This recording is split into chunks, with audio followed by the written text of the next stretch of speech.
Assalamualaikum warahmatullahi wabarakatuh. Nama saya Devi Ardiansah, NIM 28922500017, Prodi Manajemen semester 3, dalam tugas UTS Manajemen Keuangan, dosen pengampu Bapak Darmawan MM, Universitas Pancasakti Bekasi, Fakultas Ekonomi dan Bisnis. Materi UTS pada kali ini adalah laporan keuangan. Yang pertama, laporan laba rugi. Laporan laba rugi adalah laporan yang berisi informasi tentang pemasukan atau pendapatan dan pengeluaran atau biaya dari transaksi keuangan suatu perusahaan dagang dalam suatu periode tertentu dan berfungsi untuk mengetahui laba rugi yang diterima perusahaan dalam periode tertentu. Kemudian yang kedua, laporan perubahan modal. Laporan perubahan modal adalah ikhtisar tentang perubahan modal suatu perusahaan yang terjadi selama periode tertentu dan merupakan pelengkap atas penyajian laporan keuangan secara keseluruhan. Laporan perubahan modal disusun ketika adanya kenaikan modal karena perusahaan menerima laba atau pengurangan modal karena perusahaan mengalami rugi sehingga dapat diketahui modal akhir. Kemudian yang ketiga adalah neraca. Neraca adalah laporan yang menunjukkan posisi keuangan perusahaan pada akhir periode. Neraca bermanfaat untuk mengetahui besarnya harta, utang, dan modal perusahaan pada periode tertentu. Kemudian berikutnya laporan arus kas. Arus kas adalah suatu laporan keuangan yang berisikan pengaruh kas dari kegiatan operasi, kegiatan transaksi, investasi, dan kegiatan transaksi pembiayaan pendanaan, serta kenaikan atau penurunan bersih dalam kas suatu perusahaan.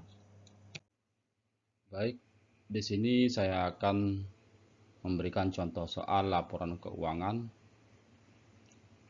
Pada tanggal 31 Desember 2019, perusahaan jasa CP Laundry Berkah Jaya menyajikan data sebagai berikut. Yang pertama, kas sebesar 1.250.000. Kemudian perlengkapan 475.000, peralatan 27.165.000. Kemudian akumulasi penyediaan peralatan 2.410.000, utang usaha 1.345.000, modal 14.110.000. Fripo-nya adalah sebesar 1.550.000. Kemudian pendapatan 20.550.000, beban gaji 7.750.000, beban asuransi 310.000, dan utang gaji sebesar 85.000. Jadi di sini totalnya adalah sebesar 38.500.000 dari masing-masing.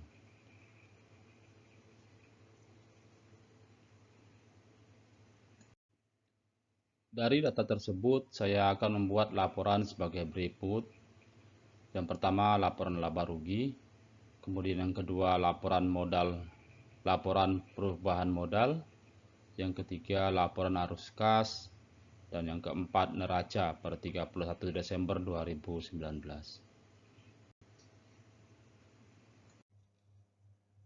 Penyelesaian yang pertama, laporan laba rugi.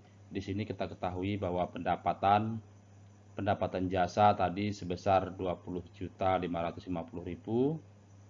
Kemudian di sini beban gaji 7.750.000, beban asuransi 310.000. Jadi jumlahnya adalah 8.060.000. Jadi penjumlahan ini laba bersih sama dengan 12.490.000. Ini dari mana? Dari sini.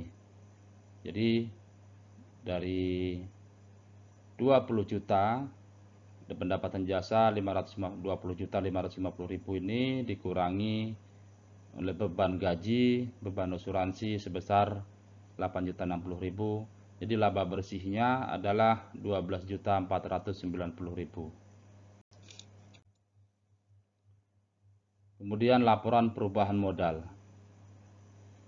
Di modal awal sebesar 14.110.000 dari data di atas tadi.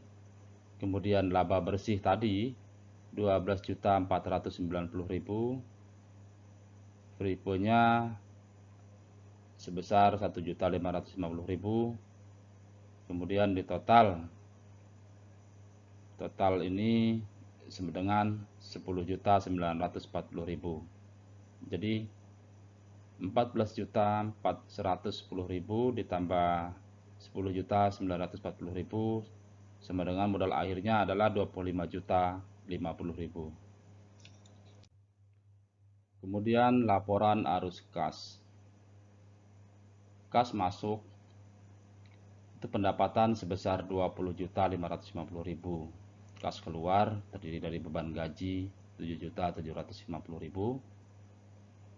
Kemudian asuransi, beban asuransi 310.000.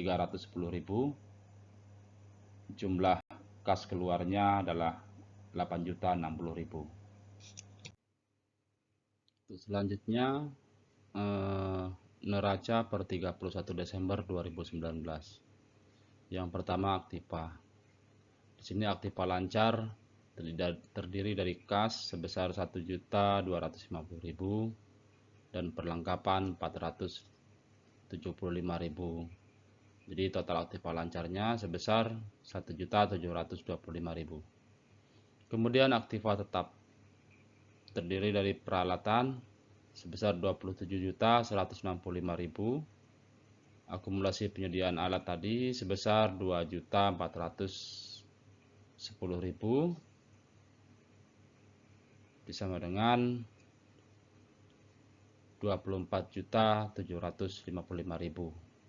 Jadi 27.165.000 dikurangi 2.410.000. Kemudian aktiva lancar total aktivanya sebesar 26.480.000. Jadi total aktiva lancar ditambah dengan aktiva tetap itu total aktivanya. Kemudian selanjutnya pasipa.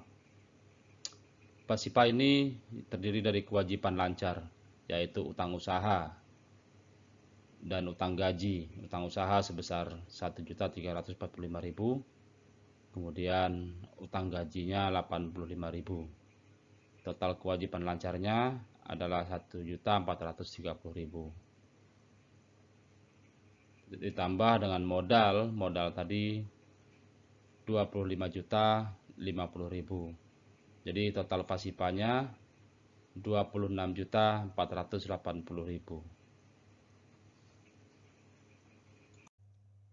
Oke, terima kasih atas perhatiannya. Mohon maaf kalau ada kekeliruan atau kesalahan dalam penyebutan kata. Saya akhiri. Wassalamualaikum warahmatullahi wabarakatuh.